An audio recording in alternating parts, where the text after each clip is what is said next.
খুযিল আফওয়া ওয়া'মুর বিল উরফি ওয়া'রিদ আনিল জাহিলিন। এই আয়াত যখন এই আয়াতে ওমর রাদিয়াল্লাহু তাআলা কে তেলাওয়াত করে শোনাইলেন, ওমর রাদিয়াল্লাহু তাআলা বুঝতে পারলেন এই আলেম আমাকে এই আয়াতের মাধ্যমে বুঝাতে চায় খুযিল আফওয়া, আপনি ক্ষমাশীলতা অবলম্বন করুন, ওয়া'মুর বিল উরফি, এবং নেক কাজের আদেশ দেন, ওয়া'মুর বিল উরফি ওয়া'রিদ আনিল জাহিলিন, জাহেলদেরকে এড়িয়ে চলুন, জাহেলদের সব কথা উত্তর দিবেন না। যারা জাহেল তারা প্রশ্ন করে মানুষকে আটকানোর জন্য, এই জন্য জাহেলের সব কথার উত্তর দিবেন না। অনেক এরকম আছে, ইমাম সাহেব জিগায় এটা জিগায় এটা জিগায় জানার জন্য না, আটকানোর জন্য, আটকানোর জন্য জিগায়। এই জন্য প্রবলেম মানুষ আছে উত্তর দেয় না, তখন ভাবে এই ইমামের ভিতরে এলেন নাই, বলতে পারে না। আমি জিজ্ঞাসা করছি বলতে পারে নাই, আরে বলতে পারে তোমার মতো মূর্খকে এড়িয়ে চলে আমার মৃত্যু দিচ্ছেন। খুযিল আফওয়া সুবহানাল্লাহ মধ্যে আল্লাহ তাআলা বলেন খুযিল আফওয়া ওয়া'মুর বিল উরফি ওয়া'রিদ আনিল জাহিলিন, যারা জাহেল তারা থেকে প্রশ্ন করে, প্রশ্নবিদ্ধ করার জন্য সব কথার উত্তর আপনি দিবেন না, তাদেরকে এড়িয়ে চলেন। এই জন্য আমরাও এই অহেতুক প্রশ্ন করবো না, জানার জন্য যেটা নামাজের দরকার জানার জন্য এগুলো আমরা জানবো।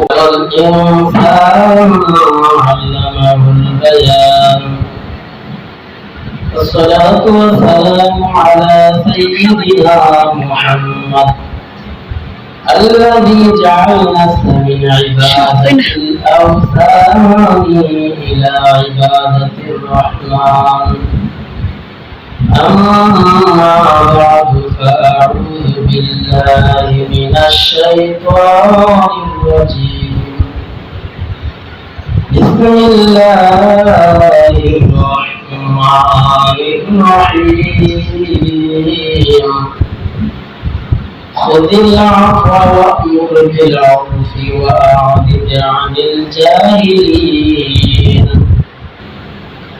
وقال النبي صلى الله عليه وسلم إن الرفق لا يكون فيه شيء إلا زانه، ولا ينزع من شيء إلا شانه، أو كما قال النبي عليه الصلاة والسلام. آمنت بالله صدق الله المولى العظيم وصدق رسوله النبي الكريم، ونحن على ذلك من الشاهدين والشاكرين والذاكرين، والحمد لله رب العالمين. اللهم صل على محمد وعلى آل محمد كما صليت على إبراهيم وعلى آل إبراهيم إنك حميد مجيد. اللهم بارك على محمد وعلى آل محمد كما باركت على إبراهيم وعلى آل إبراهيم إنك حميد مجيد.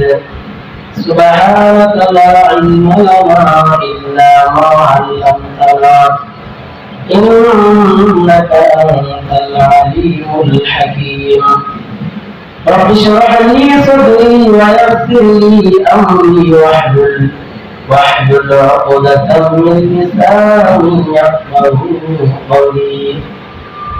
আলহামদুলিল্লাহ, আল্লাহ রাব্বুল আলামিনের দরবারে শুকরিয়া আল্লাহ তাআলা আমাদেরকে এই ফিতনা পাতাতে জামানায় আল্লাহর সর্বশ্রেষ্ঠ ঘর মসজিদে আসার বসার তৌফিক দিয়েছেন। সেজন্য মহান প্রভুর দরবারে কালিমাতুল শুকরিয়া আদায় করি, বলি আলহামদুলিল্লাহ। আলহামদুলিল্লাহ। একটা সমাজ ফিতনা জামানা, এখন একটা জামানা চলছে, মারামারি কাটাকাটি। এই জামানার মধ্যে ইমান আল্লাহ রাসূল সাল্লাল্লাহু আলাইহি ওয়াসাল্লাম বলছিলেন সাহাবারা যে যখন একটা জামানা আসবে তখন ইমান রাখাটা এমন হয়ে যাবে যে যত আমরা হাতের মুখে রাখা যতটুকু কঠিন ততটুকু কঠিন হয়ে যাবে মানুষের ইমান রাখা। কারণ ইমান বিক্রি হয়ে যাবে দুনিয়ার লোভে, ক্ষমতার লোভে মানুষের ইমান বিক্রি হয়ে যাবে। পরে দেখা যাবে ইমানের ইসলামের দলের মহব্বত আমাদের বেশি হয়ে যায়। এই জন্য আমাদের প্রথম পরিচয় আমরা মুসলমান, আমাদের ইমান আইডেন্টি রাখতে হবে। তারপরে যে দল, এখন আমাদের অবস্থা এরকম হয়ে গেছে। এই জন্য ইমানকে আমাদেরকে মজবুত করতে হবে। মানুষের আখলাক, আচরণ যদি একজনকে আঘাত করে দেওয়া হয়, রাজনৈতিক দল হোক, সাথে যারা রাজনীতি করে, একদল আর দলকে যদি আঘাত করে কথা বলে, তখন কিন্তু আত্মার মাহল সৃষ্টি হয়। কিন্তু আলোচনা, আচরণ যদি আল্লাহ রাসূল সাল্লাল্লাহু আলাইহি ওয়াসাল্লাম যেভাবে সুন্দর আচরণ দেয়া দিনের দাওয়াত দিতেন, আল্লাহ রাসূলের আচরণ দেখে মানুষ মুসলমান হয়েছে। আমি আমার দলের আদর্শ যে আচরণের মাধ্যমে প্রকাশ করব, উল্টোটা দেখাই, তাহলে আমার দলের প্রতি মানুষের মহব্বত থাকবে না। এই জন্য আমাদের আচরণ, আখলাক, চরিত্র যেন আমাদের সুন্দর হয়, আপনার ব্যবহার যেন সুন্দর হয়, আচরণ যেন কোমল হয়। এই জন্য কোমল আচরণ করা, আল্লাহ এটাকে বলে রিফকুল, কোমল আচরণ। আচরণ কোমল করতে হবে। যে আয়াত পড়ছে আল্লাহ তাআলা, সে আয়াতের মধ্যে বলছেন খুযুল আফওয়া ইয়া রাসূল, খুযুল আফওয়া, আপনি ক্ষমাশীলতা অবলম্বন করুন। মানুষকে ক্ষমা করে দেওয়া, ক্ষমাশীলতা অবলম্বন করুন। ওয়া'মুরু বিল উরফি, এবং সৎ কাজের আদেশ দেন, ভালো কাজের মানুষকে আদেশ দেন। ওয়া'রিদ আনিল জাহিলিন, এবং যারা জাহেল, যারা মূর্খ, তাদের থেকে মুখ ফিরিয়ে নেন। তাহলে আল্লাহ তাআলা এই আয়াতের মাধ্যমে আল্লাহ রাসূলকে তিনটা আদেশ করেছেন। এক নাম্বার, আপনি মানুষের সাথে সুন্দর আচরণ করুন, ক্ষমাশীলতা অবলম্বন করুন। দুই নাম্বার, এবং ভালো কাজের আদেশ দেন, কল্যাণের কাজের মানুষকে উৎসাহিত করুন। এবং তিন নাম্বার, যারা মূর্খ আছে তাদেরকে এড়িয়ে চলেন। রাসূল সাল্লাল্লাহু আলাইহি ওয়াসাল্লাম যাদের হৃদয়টা কোমল, তারাই তো সুন্দর আচরণ করতে পারবে, ক্ষমাশীল, তারাই ক্ষমা করতে পারবে। আল্লাহ রাসূলের হৃদয় ছিল কোমল, এই জন্য মানুষকে ক্ষমা করে দিতেন। আল্লাহ রাসূলকে আঘাত করতেন, তারা সহ্য করতে পারতেন না। আর বলতে পয়গম্বর, আপনি যদি অর্ডার দেন, তাহলে পাহাড়ের ছিলামতে বানাইয়া ওদেরকে আশ্রয় হয়ে যাবে। আপনি শুধু হুকুম দেন, এই হুকুম পাহাড়টা বানাই দিন। আল্লাহ রাসূল বলেন, না, তারা হয়তো আমাকে চেনে না, কিন্তু তাদের পদগুলো আসবে, তারা একদিনের পথে আসবে। আল্লাহ রাসূল ক্ষমা করে দিতেন। এই জন্য ক্ষমা তারাই করতে পারে যাদের হৃদয়টা কোমল হয়। সাহাবায়ে কেরাম এরকম ভাবে কোমল হৃদয়ে ছিলেন, আল্লাহ রাসূল কোমল হৃদয়ে ছিলেন। আল্লাহ রাসূলের কাছে একবার বেঈমান আল্লাহ রাসূলের কাছে এসে, আমার আয়েশা রাদিয়াল্লাহু তাআলা আনহা ওই গোদার ভিতরে, আল্লাহ রাসূল বাইরে, সাহাবায়ে যে কয়েকজন বেঈমান এসে আল্লাহ রাসূলকে বলতেছেন, আসসালামু আলাইকা, আসসালামু আলাইকুম, আসসালামু আলাইকুম, আপনার উপর আল্লাহ তাআলা শান্তি রহমত বর্ষিত হোক। আসসালামু আলাইকুম, আল্লাহ পক্ষ থেকে শান্তি বর্ষিত হোক। এর অর্থ আমরা একজনকে দোয়া করে দিই, কিন্তু আসসালামু আলাইকা, আসসালামু থেকে আপনি ধ্বংস হওয়া মারা যান। তাহলে আসসালামু নাম লাগাই নাই, আসসালামু বলছে সালামু অর্থ দিকে আপনি ধ্বংস হয়ে যান, আপনি মরে যান। কারণ আরবেরা, তারা তো আরবি ভাষাভাষী, আরবি ভাষা বোঝে, যারা কাফের তারাও বোঝে আরবি ভাষা, তারা সবাই বুঝে এর অর্থ কি। আল্লাহ রাসূলকে তারা এসে বলতেছে, আসসালামু আলাইকা, এই পয়গম্বর আপনি ধ্বংস হয়ে যান। এই কথা শুনিয়া আল্লাহ রাসূল যে বিবি ছিলেন, আমাদের আয়েশা সিদ্দিকা, উনি ঘর থেকে করতেছেন, তোদের মনে হলো, তাই বলছিলাম তোদের মনে হলো, তোদের মনে হলো। এটুকু প্রশ্ন দেওয়ার পরে আল্লাহ রাসূল বলতেছেন, আয়েশা, তুমি এত বড় হয়ে গেল, বড় হবো না, এই বিমানেরা আপনাকে বন্ধ করতেছে, আপনি মরে যান, ধ্বংস হয়ে যান, এই জন্য আমি রাগ করছি। আল্লাহ রাসূল বলেন, আয়েশা, ক্ষমাশীলতা অবলম্বন করো।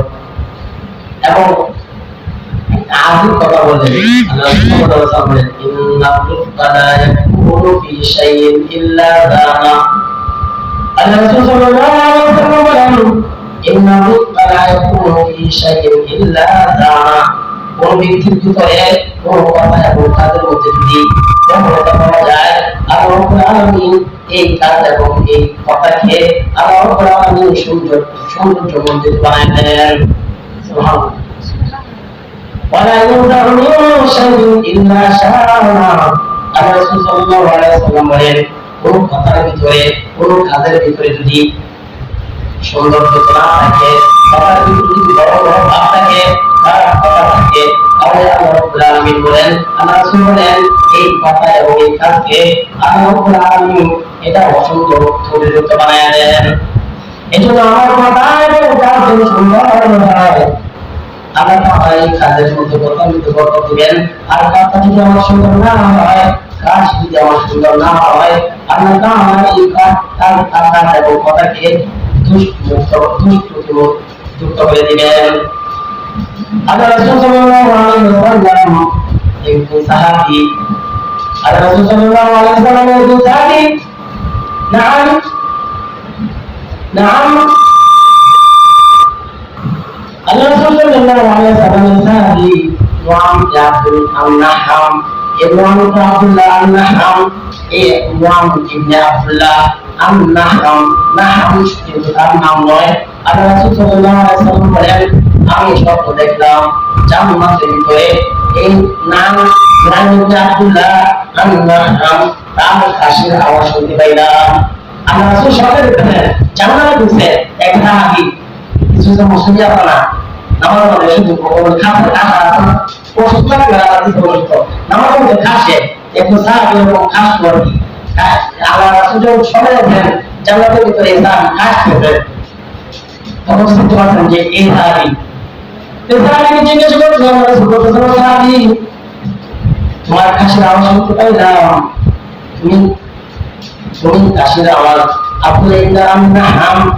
আল্লাহ রাসূল বলতেছেন, তুমি খাসুনিয়া সাহাবী। আল্লাহ রাসূল বলতেছেন, তুমি খাসুনিয়া সাহাবী। এটা তার নামের সাথে লাগাই দিয়েছে আব্দুল্লাহ ইবনে আন-নাহাম। নাহাম হচ্ছে খাসুনিয়া, এর নাম আব্দুল্লাহ আমরা কই ও খাসুনিয়া রাখু। আল্লাহ রাসূল বলতে যেটা বলতেন, যেমন আবু হুরায়রা আবু হুরায়রা এই সাহাবী একটা বিড়াল খুব মহব্বত করতো, বিড়াল মহব্বত করতো, এই বিড়াল ভগবান খাওয়া রাখতো, আদর করতো। আল্লাহ রাসূল যখন আসলে দেখতেন এই আবু হুরায়রা ফুলের মধ্যে বিড়াল রাখতো, ফুলের মধ্যে বিড়াল রাখতো। তখন আল্লাহ রাসূল বলতেন, আল্লাহ রাসূল মজা করে বলতেন, ও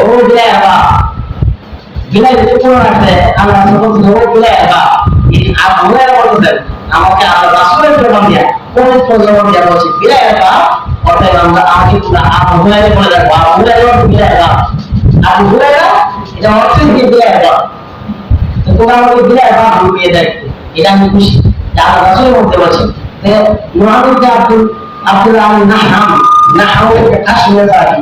আল্লাহ রাসূল সাল্লাল্লাহু আলাইহি ওয়াসাল্লাম জবান দিয়ে বলছেন কাশিয়া সাহাবী, এই জন্য তোমরা আমাকে কাশিয়া সাহাবী বলে সমস্যা নেই। এবং আরেকটা আল্লাহ নাহাম আল্লাহ রাসূল সাল্লাল্লাহু আলাইহি ওয়াসাল্লামের সাহাবী একদিন ঠান্ডার মধ্যে শুয়ে আছেন, মসজিদে আযান হইতেছে, ফজরের আযান। এই এত ঠান্ডা, প্রচন্ড ঠান্ডা, মনে মনে বলতেছেন, ও আল্লাহ আজকে যে এত ঠান্ডা, যদি মসজিদে না গিয়ে ঘোষণা হতো আজকে ফজর নামাজ মসজিদে আসার দরকার নাই, তোমরা বাসায় করে দিবা, এই ঘোষণা যদি হইতো আমাদের বাংলাদেশে মনে মনে করতেছে এত ঠান্ডা হতে হইতো। আমাদের পর আল্লাহ রাসূল মুয়াজ্জিন মাইক দিয়ে ঘোষণা করে দেন, ও সাহাবায়ে কেরাম ও মুসলিমে কেরাম, আজকে ফজর নামাজ মসজিদে এসে পড়ার দরকার নাই, আপনারা সবাই বাসায় পড়বেন, বাড়ি পড়বেন। এই সাহাবী এই আল্লাহ রাসূলের মুয়াজ্জিনের সাথে পড়তে সাক্ষাৎ হয়, বলতেছে, ও মুয়াজ্জিন তুমি যে মাইক দিয়ে ঘোষণা সাহাবাদের পর এটা কি তোমার মন থেকে বলছো? না না, আমার মন থেকে বলে নয়, আল্লাহ রাসূল সাল্লাল্লাহু আলাইহি ওয়াসাল্লাম বলেছেন ঘোষণা দেওয়ার জন্য, এজন্য আমি ঘোষণা দিচ্ছি। তার মানে কি মুহাম্মদ আব্দুল্লাহ নাহাম মনে মনে বর্ণনা করছে, এটা আল্লাহ শুনতে পাচ্ছেন, এজন্য আল্লাহ তাআলা রাসূলের উপরে ওহী দিয়া বলেন, আপনি বলেন যেহেতু ঠান্ডা কিন্তু আজকে বলেন নামাজ পড়তে বললেন। মুহাম্মদ আব্দুল্লাহ নাহাম আল্লাহ রাসূল মদিনায় হিজরত করে চলে গেছেন। এই মুহাম্মদ আব্দুল্লাহ বলে মজা যাবেন মক্কা সাহাবায়ে বলছেন আপনার আচরণ কি সুন্দর, আপনার আচরণ এমন কোমল, আপনার যাওয়ার দরকার নাই। আল্লাহ রাসূল তো হিজরত করছেন বেঈমানদের অত্যাচারের কারণে, আপনাকে কেউ তালাক করে নাই, আপনাকে কেউ অত্যাচার করে নাই, আপনি কেন হিজরত করবেন? সে বলছে এখানে কিন্তু আল্লাহ রাসূল নাই, এজন্য আমার এটা ভালো লাগে না। তারা সে এখান থেকে মক্কায় চলে গেছেন।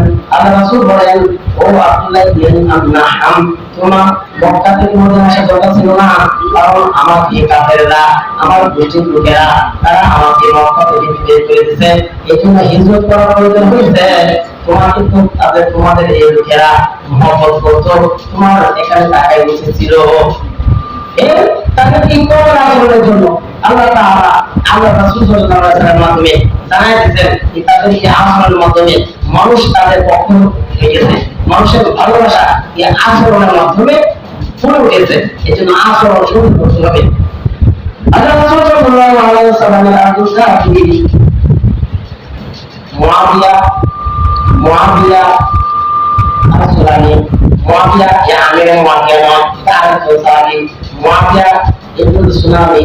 এই মুআবিয়া সুলামি এই সাহাবী যখন প্রথম মুসলমান হয়েছে, নামাজ দাঁড়াইছে, নামাজ পড়ে সবাই যখন নামাজ পড়তেছে আল্লাহ রাসূলের ইমামতিতে, নামাজ অবস্থায় একজন হাসি দিছে, হাসি দেওয়ার সময় আমরা যারা হাসি দোয়া করতে হয় আলহামদুলিল্লাহ, যে হাসি শুনে যে হাসি জবাব বলতে হয় আলহামদুলিল্লাহ।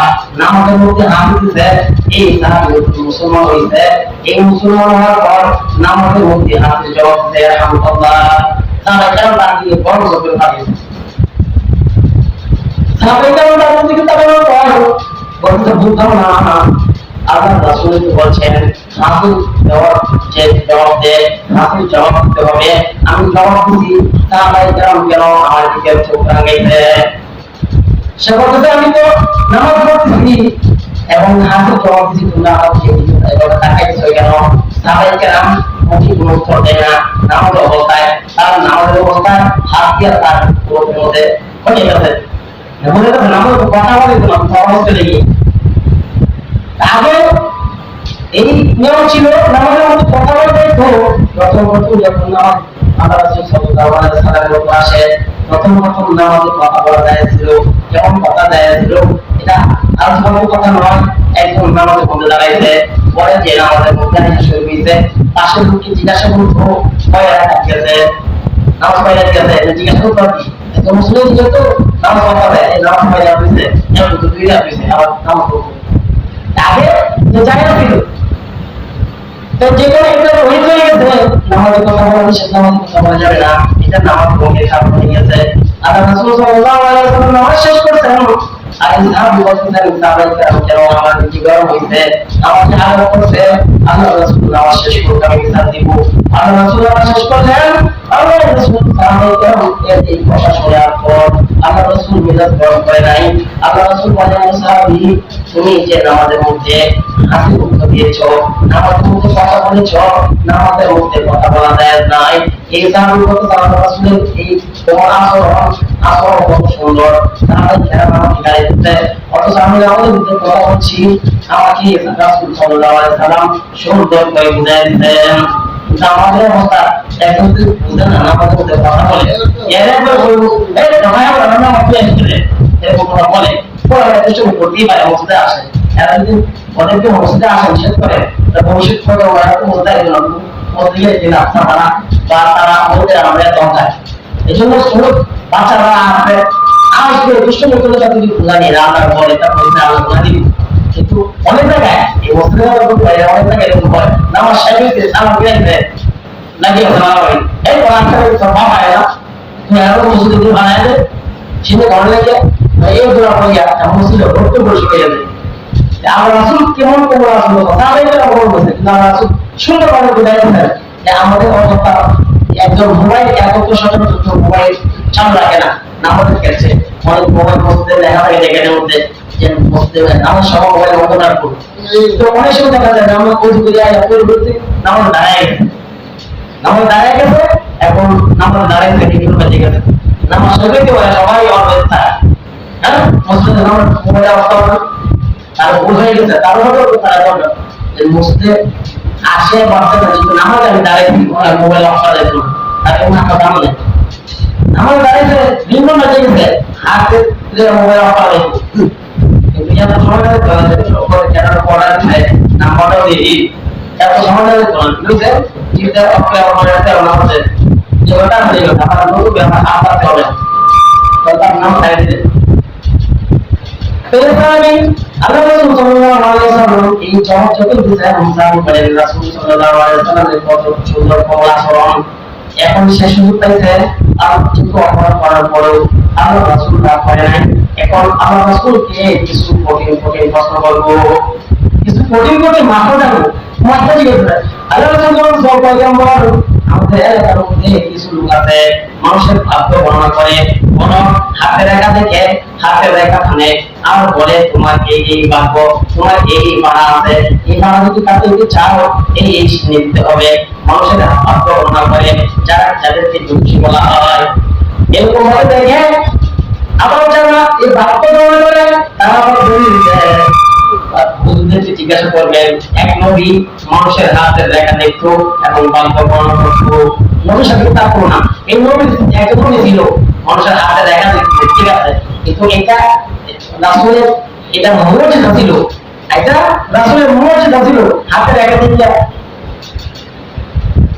বলতে পারছো এটা রাসূলের মুজিজা রাসূলদের জন্য খারাপ সাধারণ মানুষ তো এটা রাসূলদের জন্য দিতে হবে না তো বলতে হাতের রেখা থেকে তার কাছে হাতের রেখা দেখা যখন যাবে না ঠিক আল্লাহ রাসূল বলেন তুমি হাতের রেখা যদি দেখাও তাহলে তুমি আল্লাহকে বাদ দিয়া তুমি তার কথার উপর বিশ্বাস করছো কারণ আল্লাহ যা কাজ দিয়েছেন তুমি তো ঈমানে মুবাশশার করছো ফরদিল খায়রি ওয়া শারি মিনাল্লাহি তাআলা আমি যা কিছু হয় আল্লাহ রাব্বুল আলামিনের তকদীর যেটা আমার তকদীরে আছে সেটা আল্লাহ রাব্বুল আলামিনের পক্ষ থেকে হয় কোনো বাদ বলবো না অন্য করে হাত দিয়া কেউ পড়া কাটাইতে পারে না যার হাত নাই তার কি আর ভাগ্য নাই আমরা মনে করি হাতের রেখা এই রেখাটা এনে আইছে একটা মানা আছে কত বছর বানাবে কয়টা সন্তান হবে এ চাকরি হবে অনেক তো হাতও নাই রাস্তা রেখাই নাই তাই সে চাকরি করার কিছু নাই হাতও নাই তাহলে তার দিন আল্লাহ পাওয়া দিয়েছেন ভালো মন্দ তকদীর তকদীর আল্লাহ যা সাহায্য করছেন তা আমরুদ প্রাপ্ত করে তো সে খাই দেবে যতই খান স্যার 10,000 টাকা কামাই করে কিন্তু আপনার যেটা রিজিক রেখে দেবে আপনার যেটা রিজিক রেখে দেবে আপনি বলবেন যে আপনার সম্পদ ভোগ করবে যা আল্লাহ তাআলা তৈরি রাখেন তাই হবে আল্লাহ রাসূলকে বলতে পারে আল্লাহ রাসূল হাতে কোনো জায়েজ নাই মানুষের ভাগ্য বর্ণনা করে এটা জায়েজ নাই আল্লাহ রাসূল আরেকটা প্রশ্ন হলো আমার একটা দাসী ছিল দাসী সে আমার বকরি লালন করতো এই দাসীটা আমি খরিদ করছি একদিন একটা বকরি ভাগে গিয়ে ফেলছে আমি রাগালে কইয়া ওই দাসীকে আমি তারপর দিছি এখন আমি বুঝতে পারছি এটা তারপর দেওয়া উচিত হয় নাই এখন কি আমি যদি তাকে আঘাত করে দেই তাহলে কি আমার এই তারপর দেওয়ার যে পাপ করছি এটা মাফ হবে আল্লাহ রাসূল বলেন এই দাসীটা আমার কাছে নিয়ে আসো বলতে চাই দাসীকে কত করতে আল্লাহ রাসূল আল্লাহ আল্লাহ কোথায় দাসী করতে দেয় রব্বু সামাওয়াতি ওয়াল আরদ আল্লাহ আসমানে আল্লাহ আসমানে তো আল্লাহ রাসূলের নামে বলে আপনারা আল্লাহ রাসূল আল্লাহ নবী বলেন ও সাহাবী তুমি তাকে আজাদ করিয়া দাও কারণ সে হলো আল্লাহর গোলাম সে হলো আল্লাহর বান্দী তাকে তুমি আজাদ করিয়া দাও এই আজাদ করার মাধ্যমে আল্লাহ তাআলা তোমার এই গুনাহ থেকে আল্লাহ রাব্বুল আলামিন মাফ করে দিবেন এই আল্লাহ সাল্লাল্লাহু আলাইহি ওয়াসাল্লামের কোমর আচরণ হযরত ওমর রাদিয়াল্লাহু তাআলা দেশ পরিচালনা করছেন এই দেশ পরিচালনা করার সময় উনি কিন্তু আলেম একজন আলেম আছেন আলেম যে আলেম পরামর্শ মতো দেশ পরিচালনা করছেন আর এখন যে আলেম নির্বাচনের কথা বলে হুজুরই আল্লাহ হুজুর কেন একজন মারা গেলে এই সময় হুজুর বুঝে হুজুর দোয়া করে দিন বড় জিজ্ঞাসা করে দিন নির্বাচনের কথা বলে এই সময় হুজুরে আর তাই না হুজুরের রাজনীতি হবে না রাজনীতি অর্থ রাজনীতি ভালো নীতি করতে হুজুরে বলবে নীতি ভালো না ভালো না রাজনীতি হাঁসের মধ্যে যেটা বড় হাঁস এটাকে বলা হয় রাজহাঁস রাস্তার মধ্যে যেটা বড় রাস্তা এটা কি মানে রাজবন পথের মধ্যে যেটা বড় হয় এটাকে বলা হয় রাজবন বাড়ির মধ্যে যেটা বড় বাড়ি এটাকে বলে রাজবাড়ি, তাহলে নীতির মধ্যে যেটা ভালো নীতি এটাকে বলে রাজনীতি। কিন্তু এই রাজনীতি এখন বুঝে একেবারে এই ক্ষমতা গেলে এক পজিশন করে, আর ক্ষমতা গেলে আবার পড়াশোনা করে, এই রাজনীতি। রাজনীতি রাজনীতি এটা রাজনীতি না, এটা হচ্ছে রাজনীতি। রাজনীতি যে রাষ্ট্র পড়াশোনা লাগবে, কিভাবে রাষ্ট্র পরিচালনা করবে, কার কর্মত ঠিক মত দিকে। এখন তো আমাদের দেশে সেন্ট্রাল গভর্নমেন্ট বলে আমরা দেখতে হয়, কানের জন্য দেখতে হয়, কিন্তু এটা না। ইসলামী নীতি বুঝতে গিয়া যা তুমি মেম্বার সাইডে আসো, তুমি এলাকার মধ্যে ঘরে ঘরে হাঁটাই থেকে কাজ দেওয়া হবে, তোমাকে বলতে হয় কেন? তুমি হাঁটতে যেতে চাইবা ঘরে ডাকাতের মাল, তোমার বাড়িতে ডাকাতের শাড়ি মাইকটা ঘোষণা দিবা আজকে ডাকাতের শাড়ি দেওয়া হবে, তখন দিব 500 শাড়ি বিতরণ করবে, কিন্তু মুখ হয় না 5,000, তখন হাতে হাতে দেওয়া সম্ভব নয়, তখন সিটে মারে পরে একজন ভাগিয়া তার মামা ভাইয়ের ঘটনা বাংলাদেশে আসছে ডাকাতের শাড়ি আনতে গিয়া পরে পরে ধরে মারা গেছে, কারণ মানুষ বেশি শাড়ি কম। এটা তো নিয়ম না, আপনি ডাকাতের যে শাড়ি হোক টাকা হোক বাড়িতে পৌঁছায় দিবেন, এটা থেকে আমরা চাই। এটা আমরা করি না। রাজনীতি ভালো নীতি করা, ভালো নীতি করা, আমরা তো কোনভাবে কথা বলছিলাম বলতে ভোট একটা আমানত, আপনি ভোট দিবেন। অনেক আবার এই কথা বলে আমার ভোট আমি দিব, চাকরি ইচ্ছা তাকে দিব, চাকরি ইচ্ছা তাকে দিব কেন? আমার ভোট আমি দেব, যোগ্য প্রার্থী দেখে দিব, এটা বলতে হবে। যোগ্য প্রার্থী যে বড় ঘরে 500 দাঁড়াইছে, 500 মধ্যে যোগ্যকে ভালোকে তাকে যাতে কথা দিয়ে দিতে হবে। এটা কারণ আপনি সাক্ষী দিতেছেন, কারণ কি আমাদের ময়দানে আল্লাহ তাআলা যখন হাসর মাঠ কায়েম হবে, দেখা যাবে এরকম আসামি আনবে, বলবে তুমি রাস্তার রাস্তার খাইছো, তুমি বাথরুম খাইছো, তুমি গম খাইছো, ডিম খাইছো, তখন বলবে আল্লাহ আমি তো হাত সারছিলাম, আমি পাবলিকের আমির সারছিলাম, আমি তো আলেম সারছিলাম, এখন আমি তো এরকম জীবন মানুষের চিন্তায় মতো দূরের কথা, মানুষের কাছে মারাই নেই, তাহলে আমার নামে এই মামলা কেন? আল্লাহ তাআলা বলবেন তুমি সাহায্য করতে লাগালে, ভোটটা দিতে লাগালে, বলবো অমুক দল দেয় এই তোমার ভোট পাইয়া ক্ষমতায় গেছে, এই জন্য শোষণ করছে, শাসনের নামে শোষণ করছে, এই ঘোড়ার ভাগ তোমাদের কাজে দিতে হবে, ঘোড়ার ভাগ তোমার কাজে দিতে হবে। এই জন্য আমি একজনকে রায় দিব, একজনকে সাপোর্ট দিব, ভালো লোক দিকে সাপোর্ট দিব, তাহলে এই আমানতের আমানত রক্ষা হবে, আর না এই আমানতের খেয়ানত হবে। এই জন্য এই আল্লাহ রাসূল সাল্লাল্লাহু আলাইহি ওয়াসাল্লাম এই সাহাবী আল্লাহ রাসূল এই ওমর রাদিয়াল্লাহু আনহু আলেম দিয়া দেশ পরিচালনা করতেন, পরামর্শ নিতেন। তো ওমর রাদিয়াল্লাহু আনহু এই আলেম যে ছিল, এই আলেমের একজন গ্রাম্য ছাত্র আল্লাহ এই ওমর রাদিয়াল্লাহু আনহু দরবারে আসছে, আয়েশা বলতেছে চাচা যে করতেছে হযরত আমিরুল মুমিনিন হযরত ওমরের সাথে আমি সাক্ষাৎ করতে চাই। হযরত ওমর রাদিয়াল্লাহু তাআলা বলেন তাকে পারমিশন দিয়া দাও, সেজন্য আমার দরবারে আসতে পারে। এই ওর বিদ্যা বলতেছেন ও আমিরুল মুমিনিন হযরত ওমর, আপনি তো ঠিক মতন মানুষের চাহিদা পূরণ করেন না, আপনি তো মানুষের ঠিক মতো হক আদায় করেন না, মানুষের সম্পদ ঠিক মতো হকান না। ওমর যদি ঠিক মতো হক না হয় তাহলে কেমন হবে? ওমর রাদিয়াল্লাহু বিরুদ্ধে অভিযোগ, সামনে সামনে রাষ্ট্রপ্রধানের বিরুদ্ধে অভিযোগ করতেছে, আর এখন তো ওয়ানজারও পাওয়া যায়, এর মামলাদের রাষ্ট্রপতি মামলাদের সামনে সামনে অভিযোগ করতেছে। যেমন ওমর রাদিয়াল্লাহু আনহু রাষ্ট্রপ্রধান যে খুতবা দিতেছেন, খুতবার সময় যখন খুতবা দিবেন উনি বলতেছেন তাসমাউ ওয়া আতিউ, শুনো এবং শ্রবণ করো, চুপ থাকো এবং শ্রবণ করো। একদম দাঁড়ায় বলতেছে চুপ থাকবো না, শ্রবণ করবো না। কেন?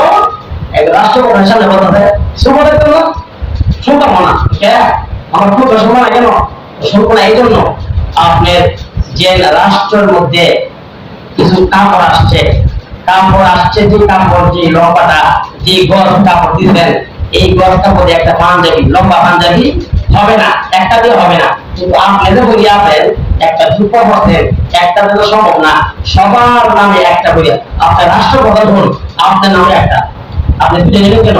সবার যদি জনগণ সবার জন্য একটা করে আপনার রাষ্ট্রপ্রধান হিসাবে আপনি জনগণ দেশের তো একজন, তাহলে আপনার একটা পাবেন। কিন্তু আপনার লম্বা জামা কেন? আমাদের তো লম্বা জামা হয় না, যেটা বলতেছেন আমাদের তারা বলে তুমি কষ্ট করছো, ঠিক আছে, এই জবটা আমার সন্তান দেও, আমার সন্তান আপনারা দেও, হ্যাঁ দেও, আপনারা দাঁড়াইছে, আপনি কষ্ট করছেন, আমার বাবার লম্বা জামা কেন? আমি আমিও তো জন্ম হিসেবে আমি একটা ভাই, আমি বাবার সন্তান, আমি বাবা আমার যে জামাটা আছে চিন্তা করছি আমারটা দিয়ে রমজান হবে না, বাবারটা দিয়ে রমজান হবে না, তাহলে আমারটা বাবা এগিয়ে দিয়ে রমজান হবে যেটুকু দিবে। তাহলে তারা দেশ করে পরিচালনা করছেন, জনগণ যতটুকু নিবে আমি অতটুকু নিব। এখন যদি মনে করেন পদ্মা সেতু যদি ১৫ কোটি টাকা এর মধ্যে অর্ধেক মেরেছে, অর্ধেক মেরেছে রাস্তার মধ্যে রডের বোতল পানি দেয়, এগুলা কাজ করে, তাহলে এইগুলো আত্মসাৎ করছে, দেশের টাকা বিদেশে পাচার করছে, বিগত আমলে দেশের টাকা বিদেশে পাচার করছে, এই দেশকে দেউলিয়া বানাই দিচ্ছে, অবৈধ বানাই দিচ্ছে।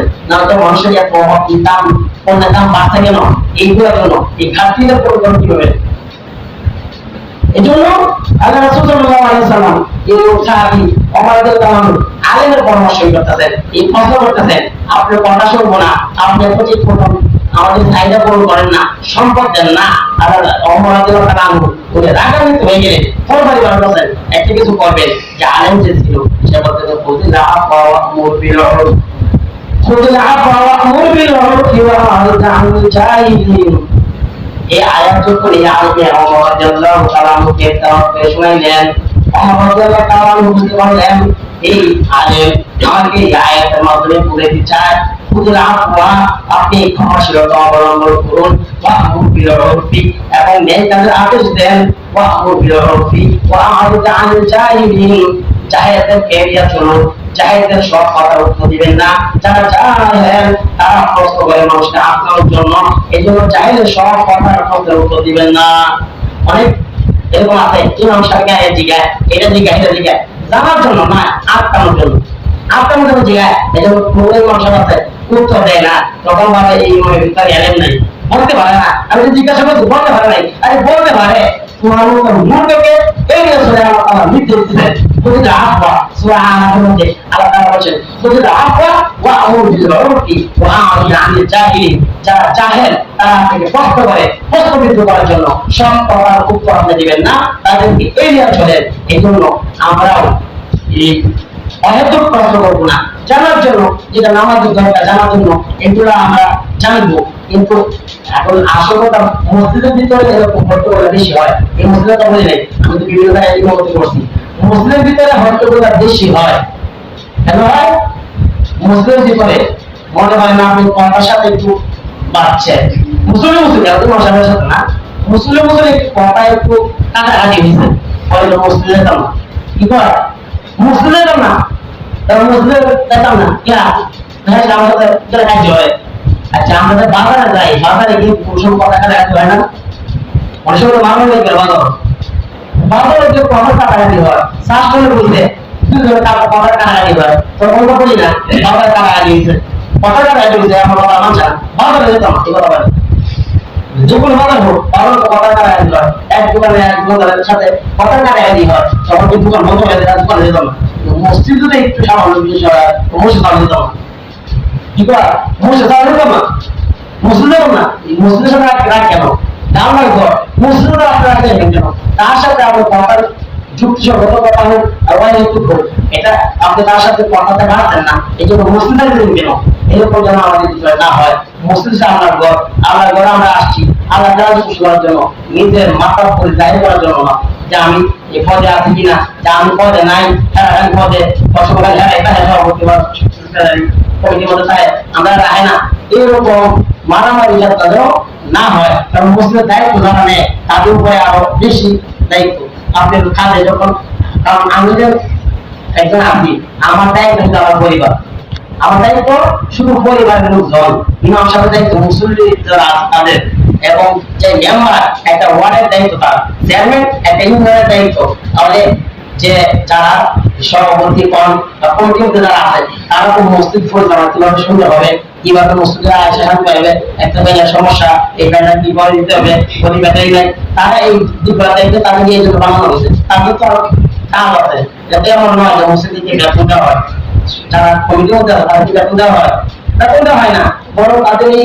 পদ দেওয়ার কারণে অনেক সময় নিজের কাজ হয়ে হইলেও মসজিদে কাজ পাওয়া যায়, একটা প্রয়োজন মাইকের দরকার যাওয়া লাগে তোমার ভবিষ্যৎ যাওয়া লাগে কেন, যে মসজিদের কাজের জন্য যাওয়া লাগবে, আমাদের তো দায়িত্ব আছে, কিন্তু অনেকেই বলে এত দায়িত্ব আছে এটার জন্য পয়সা মানা হয়, এই ফোন দিয়ে মারামারি, এই ফোন দিয়ে মারামারি করে মুসলিম বাইরে গেছে তাই বলা মুসলিমকে আমি এখন তুলে আনছি মুসলিম এবং আমাদের সভাপতি রাখে না কেন তাহলে এনে সভাপতি হইলে মানে একটা কোনো একটা কামাই আছে নাহলে এই সভাপতি ভোট নিয়ে মুসলিম করতে গেলে মুসলিম বাংলা গেছে একজন শুধু একটা তো আমি যেটা বললাম রাগ করে মুসলিম দিন আমি বাড়ি পর নরম বসতে পারলাম কিন্তু অর্ধেক মুসলিমে চলে গেছে মুসলিম বাংলা গেছে আর সমস্যা পড়ছে কিন্তু তাদেরকে নিয়ে করছে আপনি দেখি অর্থের মাঝে কিন্তু ঢুকাইয়া যত মাঝে যাতে বাদে আবার খবর হবে তাহলে কিন্তু তুলে দিচ্ছে এই নিয়ম বুঝে হলে আমরা একটা মসজিদ করবো তাকে দিতে হেঁটে ব্যবহার করবো এই হিন্দুগুলা হে মসজিদকে করবো এই জন্য হিন্দু নিয়ন্ত্রণ করেন হিন্দু আমার আমি ভাব যে আমি পদে আছি যে আমি পদে নাই কেন যে আমি ভাবতে যদি আমাদের ভিতর থেকে পরিবর্তন করতে পারি তাহলে কিন্তু আর এরকম আসবে না এই জন্য আল্লাহ রাসূল যদি বলছেন খুদিল আফওয়া ওয়া আল্লাহ তাআলা বলেন খুদিল আফওয়া ওয়া আমরু বিল উরফি ওয়া আ'রিদ আনিল জাহিলিন আপনি ক্ষমাশীলতা অবলম্বন করুন ক্ষমাশীলতা অবলম্বন করুন যাদের অন্তরটা কোমল হয় তারাই ক্ষমাশীলতা অবলম্বন করতে পারে হৃদয় কোমল হইতে হবে এখন কোমল কি আসামে তাঙ্গুর রহমাতুল্লাহ আলাইহি এই কোমল দেখিয়া নরম অন্তর নরম করা কোমল করা একটু মারা যেতে আর একটা ছেলে আছে ছেলেটা একটু ব্যাবলাটাই চাইলে ছেলেকে বলছে বাবা আমি তো মারা যেতেছি যে তুমি কি করবা মানুষ যদি আসে আমার মরার খবর পাই যদি আসে তাদেরকে তো মানে সম্মানের জায়গার মধ্যে বসাইবা আমি নাই গিয়া আমার ভাইয়ের বাড়ির যারা তারা আইলো